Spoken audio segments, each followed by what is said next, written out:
In today's video, I'm going to teach you how to allow others to upload files to your Dropbox. This feature is incredibly handy for streamlining collaboration, whether you're working on projects with colleagues or collecting submissions like photos or documents from clients. Let's walk through the process so you can set this up effortlessly.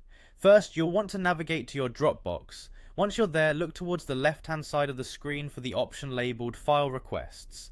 This is the section of Dropbox where you can manage all requests for files from other people. Go ahead and click on it. Next, you'll see an option to create a new request. Click on New Request and a prompt will appear for you to title your request. Think of a descriptive title that clearly communicates what you're asking for, keeping in mind others will see it and know what files to upload based on this information. There's an optional section for you to add a description. If your file request could benefit from additional context or instructions, this is a good place to include them. Write a few lines if necessary to guide your uploaders appropriately. After that, you'll need to specify where the uploaded files should be stored in your Dropbox. Dropbox will suggest a folder, but if you prefer them to go elsewhere, look for the Change Folder option. Click on that, and you can navigate through your folders to choose the perfect location.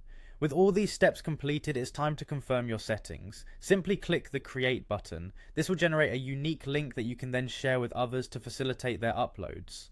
To share the request link, you have two options. The first is copying the link. You'll see a copy link button. Click this and you can then paste it wherever you like, be it in an email, a message app, or any other means you have to distribute it. This is a handy way to reach multiple people at once if you already have a distribution list set up.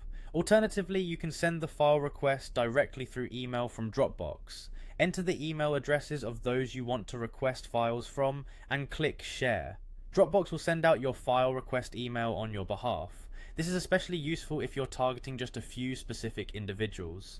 And that's it. With just a few simple steps, you can now easily allow others to upload files directly into your Dropbox. It's a seamless way to collect materials without the hassle of back and forth email attachments. Thanks for tuning in today, and happy collaborating.